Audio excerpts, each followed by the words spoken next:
Bonjour à tous les amis, assalamu alaikum, bienvenue dans ce nouveau podcast, un peu plus informel que d'habitude, intitulé Allah est plus grand que le coronavirus. Et pourquoi? Parce qu'avec tout ce battage médiatique, avec tout ce qu'il se dit autour de nous, on a l'impression d'entendre un peu plus Al-Coronavirus Akbar que Allahu Akbar.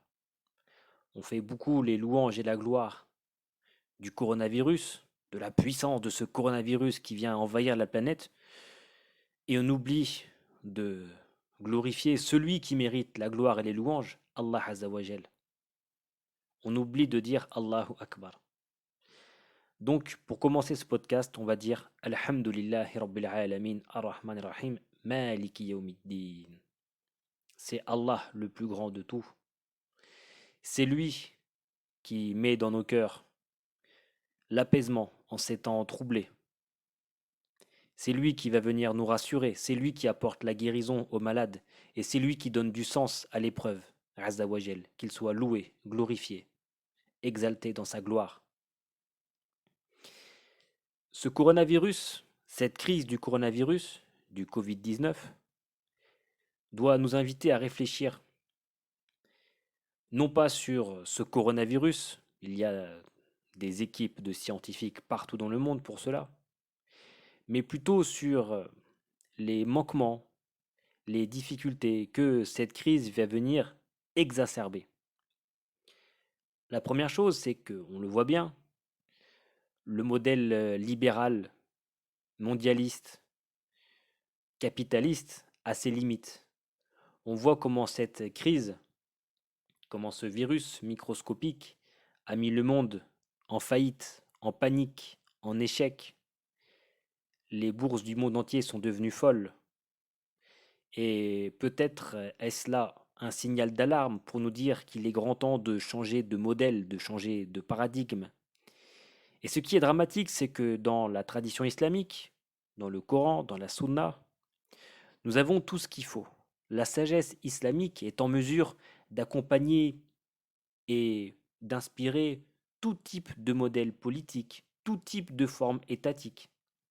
Nous, musulmans, nous devrions être force de proposition, force d'inspiration pour les penseurs du monde, pour les hommes politiques du monde, pour les États du monde. Quelles sont les bonnes formules de gouvernance qui soient justes, équitables, sécurisantes?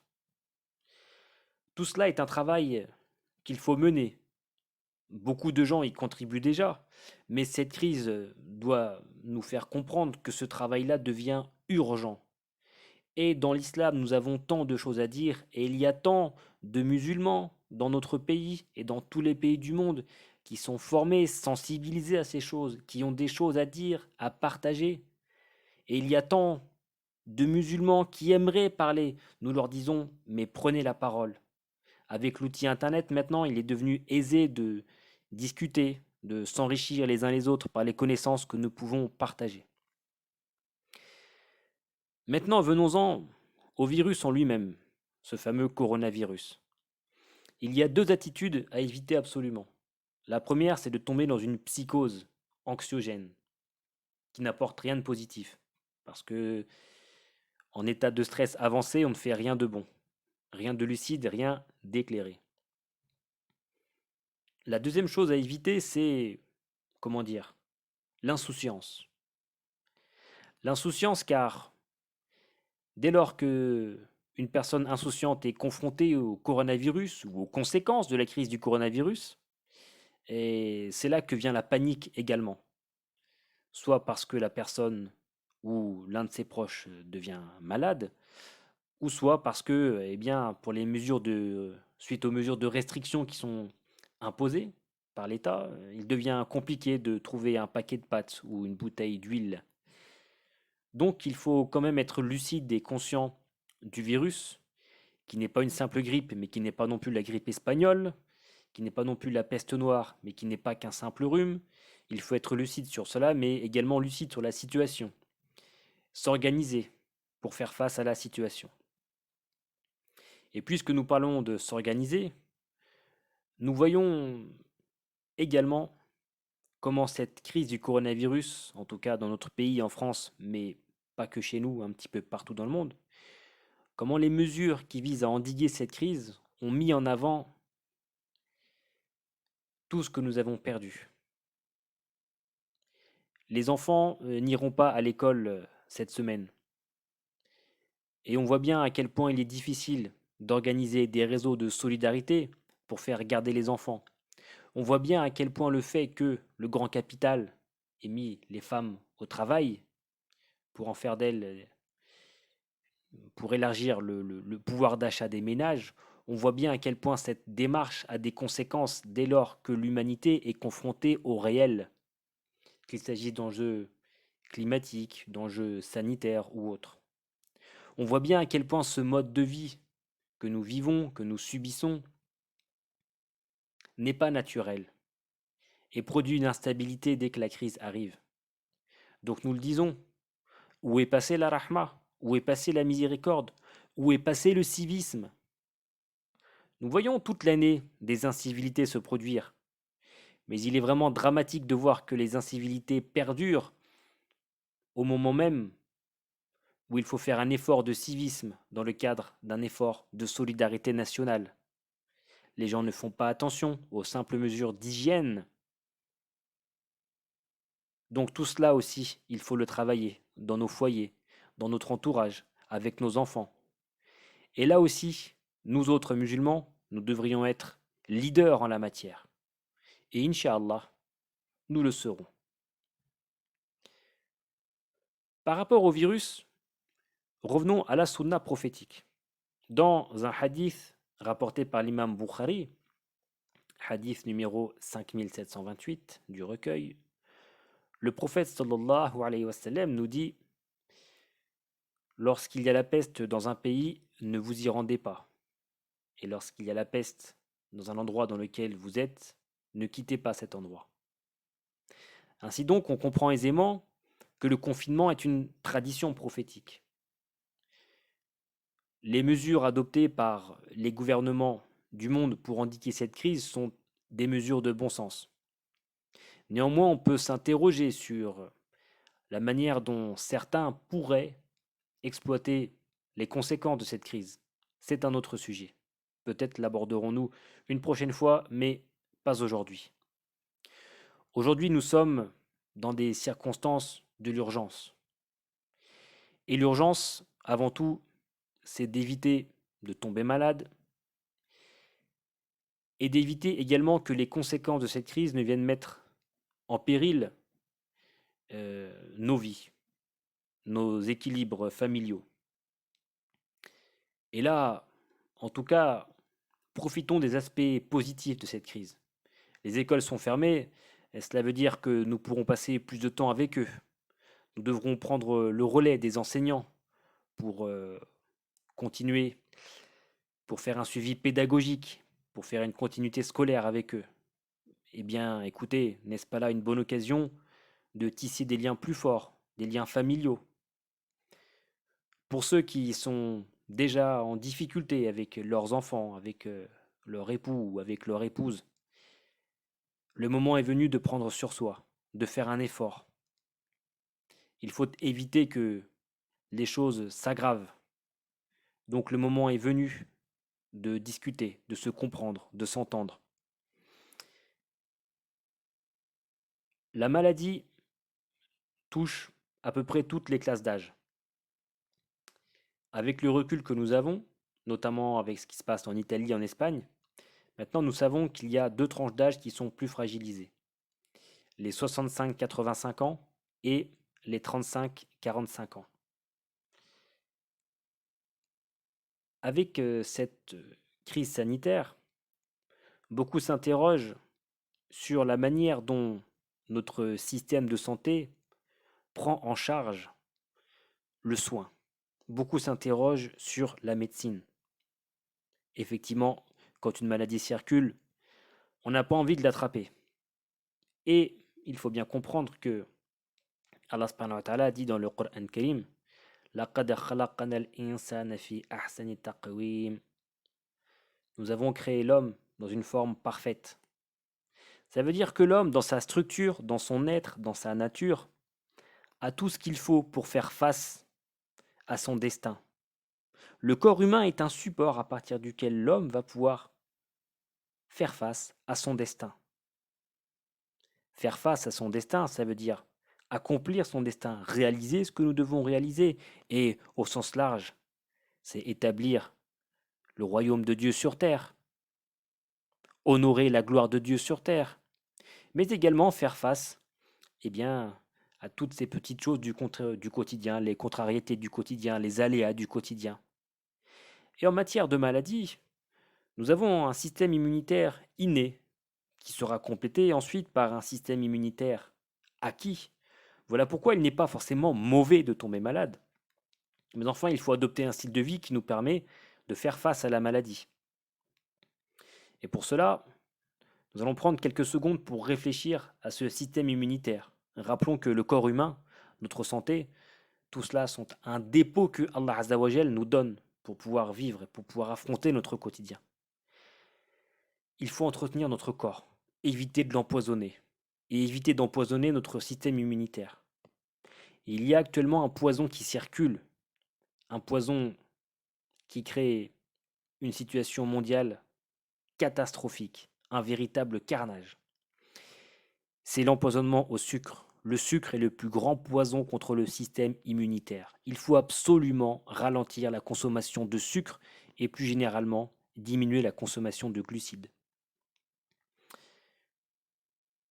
La surconsommation de glucides et de sucre a pour conséquence le surpoids. Le surpoids également a de très mauvaises conséquences sur le système immunitaire.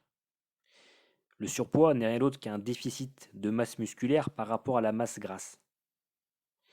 Et malheureusement, la majorité de la population a une masse grasse supérieure à 25% environ, ce qui fait qu'il y a une majorité de la population qui est en surpoids. Pas un surpoids grave, mais un surpoids suffisant pour faire dysfonctionner, pour faire ralentir un petit peu notre système immunitaire. Le manque de sommeil.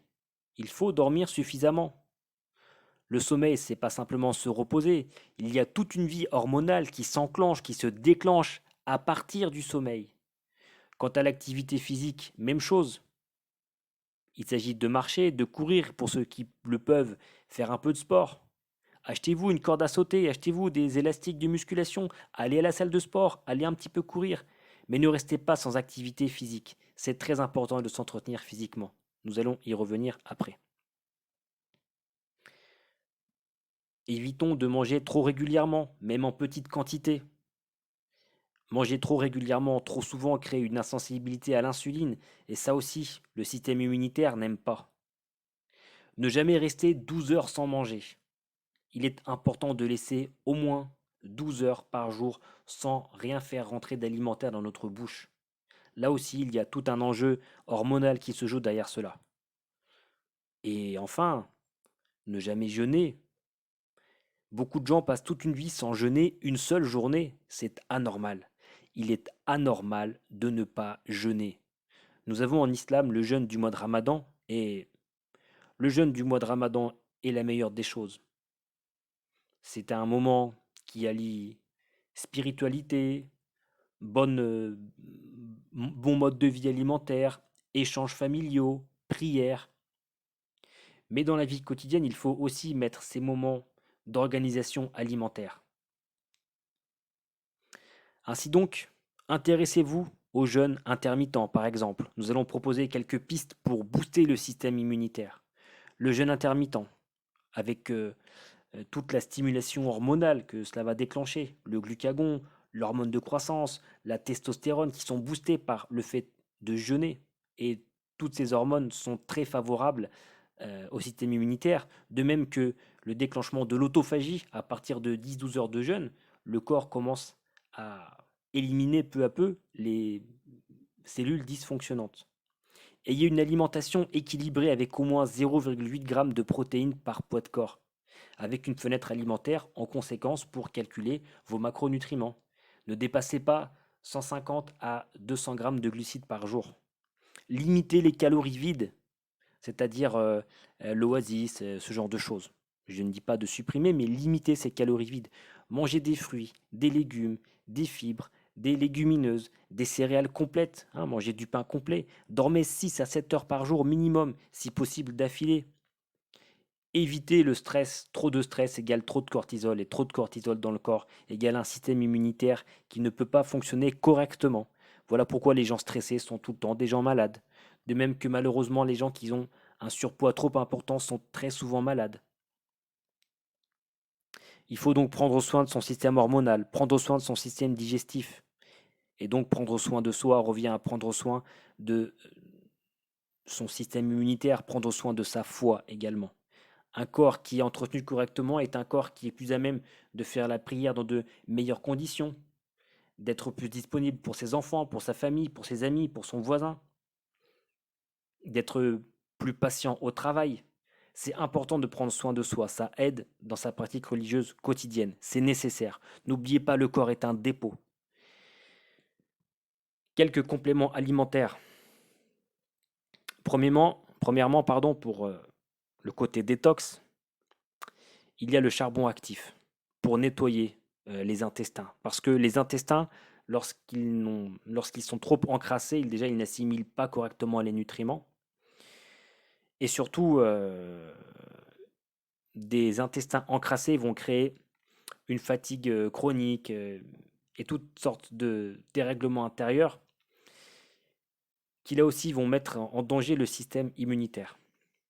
La vitamine C, évidemment, la gelée royale, la spiruline. Alors sachez que la spiruline contient pratiquement tous les micronutriments nécessaires, à part l'iode et la vitamine C. La spiruline, c'est le meilleur complément alimentaire que vous pouvez trouver. La vitamine D, qu'on trouve évidemment au soleil, et le magnésium. Voilà pour le côté santé. Maintenant, pour le côté plus largement, on va dire le côté du sens. Quel sens donner à cette épreuve? Eh bien, à travers cette épreuve, Allah subhanahu wa ta'ala nous demande de nous réinterroger, comme à chaque épreuve. Chaque épreuve est une occasion de s'interroger, de se réinterroger sur notre style de vie, individuel, familial, collectif, sur notre passivité. Quoi qu'on en dise, on peut rouspéter sur le fait que, une fois que la Chine est bloquée, voilà qu'il n'y a plus de papier toilette, il n'y a plus de médicaments, il n'y a plus de composants électriques, les usines du monde entier sont à l'arrêt. C'est une situation que nous vivons au quotidien, que nous subissons de manière passive pour la majorité d'entre nous, malheureusement. Peu de gens s'intéressent au destin de l'humanité. Beaucoup de gens rouspètent dans les cafés, dans les bars. Beaucoup de gens se plaignent du médecin qui n'arrive pas à les soigner, alors que toute l'année, ils mangent n'importe comment. Ils ne font pas attention à leur repas, à ce qu'il y a dans leur assiette. Ils sont dans l'excès. Et le jour où il y a un problème, ils se plaignent du système de santé, de la médecine ou autre. Il en va de même pour le paradigme mondial. Il est important de comprendre comment fonctionne le monde, de comprendre pourquoi le monde tourne ainsi, pour que nous soyons force de proposition. Il faut se réinterroger sur notre modèle de vie familial. Qu'est-ce que la famille? Qu'est-ce que l'homme? Qu'est-ce que la femme? Est-il normal que dès que nous sommes un petit peu bousculés, voilà que c'est la panique? Où est passée notre foi quand nous disons Al-Coronavirus Akbar au lieu de dire Allahu Akbar? Pourquoi en sommes-nous là? Pourquoi est-ce que nous tremblons devant le coronavirus et que notre cœur ne frémit même pas pour Allah Azzawajal et son prophète Mohammed sallallahu alayhi wa sallam? Qu'est-ce qu'il nous manque? Qu'est-ce qui a disparu de notre quotidien? Pourquoi en sommes-nous arrivés là? Quelles sont les portes de sortie? Voilà dans quelle direction il faut regarder à partir de cette crise du coronavirus. Prendre nos responsabilités. Soyons acteurs de notre santé. Soyons acteurs de notre destin. Soyons acteurs de notre spiritualité. Soyons acteurs de notre vie religieuse. Soyons acteurs pour nous-mêmes, pour nos enfants, pour les générations futures. Autrement, nous nous en mordrons les doigts. Cette crise du coronavirus est un rappel, une sonnette d'alarme. Cette crise du coronavirus doit nous aider, doit nous sensibiliser au fait de revenir à l'essentiel. L'essentiel commence par la simplicité, des choses simples du quotidien, des petites attentions, de la miséricorde, du bon cœur, du sourire.